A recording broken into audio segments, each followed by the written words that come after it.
Hello, and welcome back to week 2 for 2830. This PowerPoint is going to give you an introduction to the brain, and hopefully we'll be able to see connections to when you understand the brain and how the brain functions and the Head Start domains, how they work together.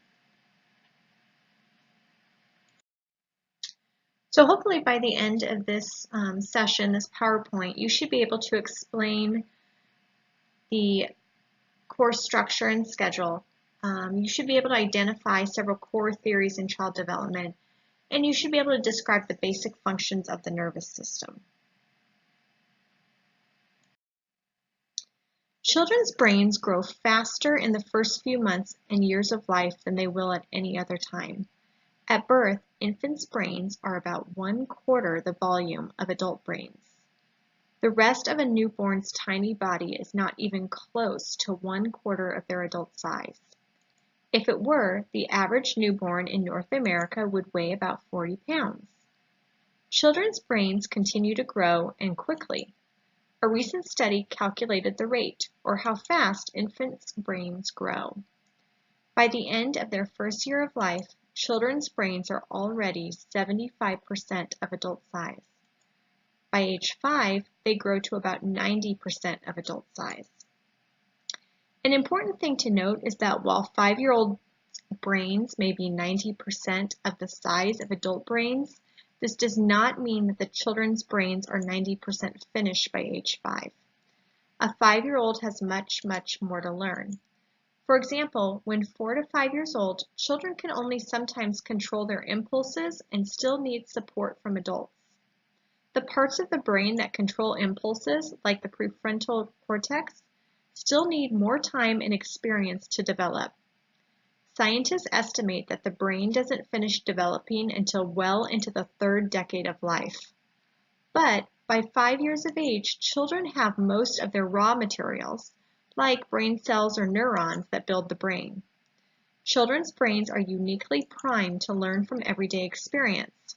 At this stage, the brain is like a rough draft, ready for the experiences of life to continue shaping it into the specialized brain of the adult. The brain is part of the nervous system. The nervous system is a bit like the body's control center and communication team. The nervous system controls both your voluntary functions like thoughts and actions, as well as your body's involuntary functions like breathing and heart beating. The nervous system has 2 parts.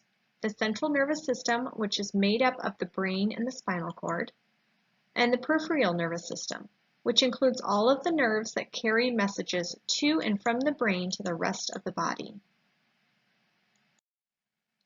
The nervous system is made up of neurons. Neurons are cells that have special features that allow them to quickly send messages throughout the body. There are neurons in the brain, and a lot of them. The adult brain has about 86 billion neurons. The neurons in our brains process information coming in from the body through the peripheral nervous system. From this information, neurons form our thoughts and direct our actions. Other neurons in the peripheral nervous system direct our muscles to contract, allowing our bodies to move and our heart to beat. For example, if you see your friend in the grocery store, your brain processes the visual information. Several regions of the brain coordinate to recognize who this person is and to determine how you should react. The brain then directs the muscles in your arms and hand to wave and the muscles in your face to pull into a smile. We also have neurons through the rest of our bodies.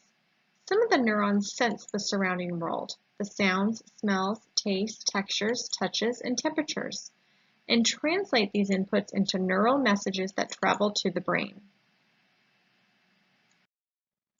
Here is a look at some of the special features that enable neurons to send messages throughout the brain and body.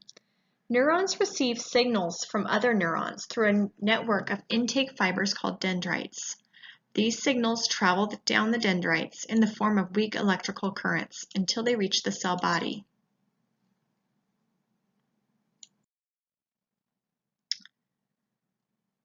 So how do we fire electrical impulses?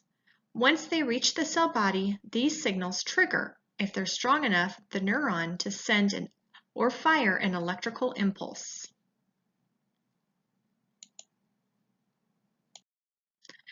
This electrical impulse travels down the length of the neuron's axon or output fiber. At this point, it is important to note that neurons never work alone. Each neuron is part of a network or other neurons. Neurons transfer signals to other neurons through structures called synapses. A signal neuron may make thousands of synapses with other neurons. Once the signal reaches the end of the axon, it triggers the release of chemical messengers at the synapse. These chemical messengers are called neurotransmitters. Neurotransmitters travel through the tiny space between neurons and dock in special receptors on the receiving neuron synapse. This indicates a weak electrical signal in the dendrites of the receiving neuron, and the process begins again. When someone is talking about making connections in the brain, they're talking about synapse. When we learn new information, the number of structure of synapse changes in our brains as a result of the repeated experiences. Many neurons have another feature that helps them to communicate information very quickly. The name of this feature is myelin. Myelin is a fatty insulating layer that wraps around axons. It helps electrical impulses to travel faster down the axon. Zooming back out, this image shows the brain as a whole. The outer part of the brain is called the cortex. The cortex is densely packed with the cell bodies of neurons. The cortex is actually slightly pink in color, but this part of the brain is often called gray matter. It is called gray matter because the dense tissue appears in magnetic resonance imaging, or MRI brain scans. Using a special type of magnetic resonance imaging, or MRIs, is diffusion tensor imaging, or DTI. Scientists can examine where different fiber tracts are located in the brain. This image shows a three-dimensional model of white matter fiber tracts in the brain. We're looking straight down on top of the head. When looking at this image, can you imagine what the brain looks like, even though we are only looking at the white matter fiber tracts? These information superhighways carry neural impulses rapidly throughout the brain. Everyone uses all of their brain constantly, not just a certain part or a certain percentage. This next video will review the information on how the brain works with brief animation.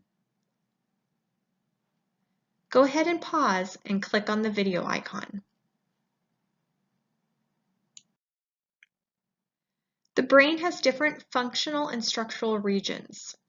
These regions are called lobes, and each lobe is specialized for a particular set of tasks.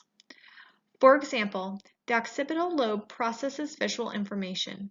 The frontal lobe is involved in reasoning and planning, the ability to control emotions, and motor control. We use all of our brain constantly.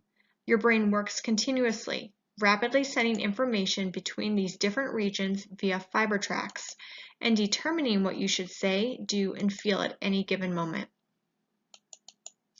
On the previous slide, you imagined what the outer part of the brain looks like from just seeing the underlying fiber tracts. Now do the opposite. Look at this illustration of the cortex. Imagine what all of those fiber tracts that connect these different regions might look like. This animation is called How the Brain Works and reviews the information from the previous slide. It's about 3 minutes and 50 seconds long, so go ahead and pause and click the video icon. Our brains have a lot of different tasks to do. They take in information from our senses and process all of it simultaneously to make sense of the world. Based on all that input, our brains have to then coordinate our bodies, how our bodies should respond.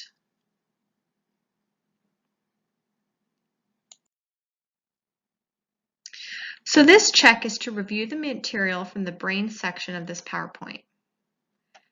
Read through these questions. What is the nervous system?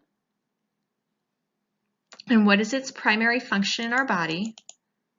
Describe what a neuron is and some of the special features neurons have that allow them to function. And there's many different regions of the brain. What structures help these regions communicate with each other? Go ahead, push pause, and jot down some notes for each of these questions. We'll check your answers in just a second.